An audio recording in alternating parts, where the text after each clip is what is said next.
Monsieur Tanguay, bonsoir. Bonsoir, Mme Dussault. Les révélations de M. Grégoire semblent amener le Parti libéral à nier. Hein? Vous avez, M. Charest l'a mentionné, les gens chez vous ont été interrogés, on a fait des vérifications. On nie en bloc, on semble aujourd'hui tirer sur le messager. Non, pas du tout. Ces allégations sont extrêmement sérieuses et le Parti libéral du Québec a fait les vérifications qui s'imposaient. Et la façon de faire ces vérifications-là, c'est d'aller questionner directement les gens qui ont été mentionnés par M. Grégoire. Et même, de façon plus large, le trésorier, le militant sur le terrain, Mark Thompson, a lui également été rencontré et les vérifications ont été faites.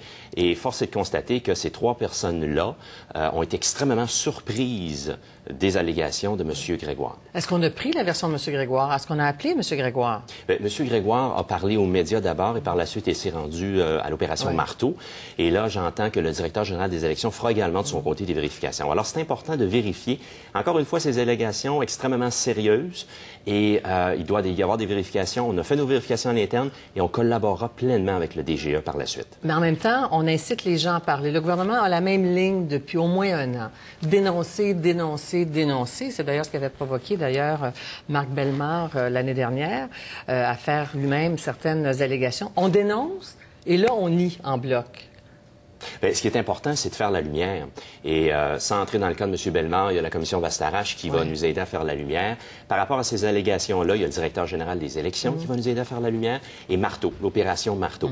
Moi, Mme Dussault, là, comme payeur de taxes, comme père de famille, je veux que les gens, s'il y a des allégations qui sont démontrées, je veux que les gens aient un processus judiciaire, finissent en prison. C'est pas plus compliqué que ça. Si tant est que dans une société de droit, on en fait la démonstration. Alors, il faut faire les vérifications nécessaires. Oui, mais en même temps, vous avez parlé aux gens qui donnent une version qui nie. C'est facile nier. On n'a qu'à nier. C'est pas une preuve, la négation. Mais vous savez, il est important que chaque personne dise la vérité. Chaque personne dise la vérité. Et c'est important pour nous de la rechercher, cette vérité-là. Et l'enquête Marteau, de façon plus générale, le directeur général des élections, sont des entités qui vont permettre de faire toute la lumière. Mais vous le suivez, si M. Grégoire est accusé ou condamné, en vertu de la loi électorale, il reste à ce moment-là. Ça veut dire que l'argent est venu de quelque part. Ça veut dire que le directeur général de la municipalité a donné de l'argent de manière illégale, que l'entrepreneur en construction a lui aussi donné de l'argent, parce qu'il y a deux événements. Il y a l'enveloppe avec 3 000 $, puis il y a une niaise d'argent qui a été remise à M. Gauthier, là. Et voyez-vous, Mme Dussault, vos questions sont extrêmement importantes et méritent évidemment que les vérifications soient faites pour trouver la vérité, les réponses. Mais vous êtes satisfait, vous, que vos gens vous ont dit non, on n'a rien fait, mais ils ne sont pas sous serment, ils ne sont pas sous menace de... Ce sont des gens qui militent depuis plusieurs années au parti, qui connaissent très bien les règles, avec lesquelles on a travaillé, encore une fois, plusieurs années, connaissent évidemment les impératifs de la loi et les respectent. Alors, face à cela, un candidat en 2008 arrive avec de nouvelles allégations. Encore une fois, on a fait nos vérifications et c'est important, à votre question, de ne pas être à la fin du processus et de présumer, si une personne le dit, c'est nécessairement vrai, parce qu'il doit y avoir un processus. Il reste que M. Charest, la semaine dernière, a cru le député Vincent Auclair face au maire Vaillancourt, là. Et voyez-vous, et ça, c'est important. Il a cru son député. C'est le même modus operandi, c'est la même façon de procéder. C'est quelqu'un dans une municipalité qui veut donner de l'argent à un candidat. À peu de choses près, Mme Dussault, deux choses. La première, M. Auclair a fait ses preuves comme élu. Donc, en termes de crédibilité, M. Auclair offre une crédibilité comme élu. Et par la suite, deuxième élément, il a refusé, selon ce qui a été découvert par le témoignage de M. Auclair, il a refusé cette enveloppe. Ici, on a une personne qui a été candidat à l'âge de 24 ans en décembre 2008, qui a accepté, selon ses allégations, une enveloppe. Il faut faire la lumière sur de telles allégations extrêmement grave. Mais vous l'avez choisi comme candidat, là. Vous ne pouvez pas simplement le rejeter maintenant. C'était l'homme de la situation à ce moment-là. Tout à fait. Comme président du parti, je ne le rejette pas. Il arrive aujourd'hui avec des allégations qui ont surpris tout le monde. C'est important de donner suite et on donne suite par des vérifications. C'est pas troublant, pardonnez-moi l'expression, le pattern, parce qu'il y a Serge Ménard, il y a Vincent Auclair, il y a M. Grégoire, il y a toutes les autres allégations qui sont dans le paysage, là. Les entrepreneurs en construction, les municipalités, les contrats.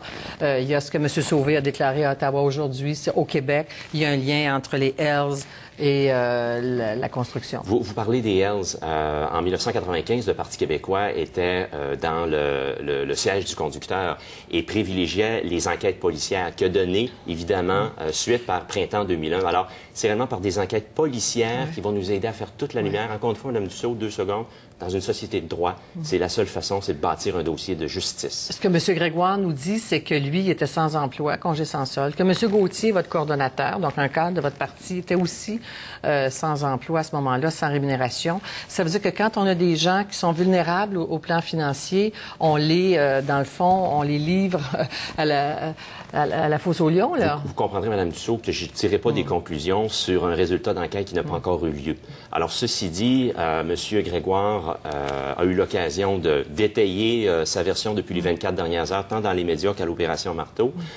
Et le directeur général des élections également fera ses vérifications. C'est important, face à telles allégations, de faire toute la lumière, et nous allons, comme nous l'avons toujours fait au Parti libéral du Québec, pleinement collaborer. Ouais. Pleinement. C'est sûr qu'évidemment, il y a toute la question aussi de la crédibilité de M. Charest dans ces questions-là. Lui-même, parce que M. Grégoire nous dit qu'il y a de l'argent propre au Parti libéral, il y a un financement propre au Parti libéral. Donc, M. Charest reçoit toujours son salaire de 75 000. Moi, comme président du Parti libéral du Québec, je ne connais pas d'autre argent que d'argent propre. Ouais. Nous ne manquons aucune occasion d'instruire les bénévoles, les militants qui mettent sur pied les quelques 200 activités de financement. Et en bout de piste, c'est important de poursuivre et à éduquer. Et en ce sens-là, le directeur général des élections aussi a une responsabilité d'instruire les gens quant aux impératifs de la loi. C'est réellement notre démocratie, c'est au cœur de notre démocratie. Merci, M. Tanguay. Très bien.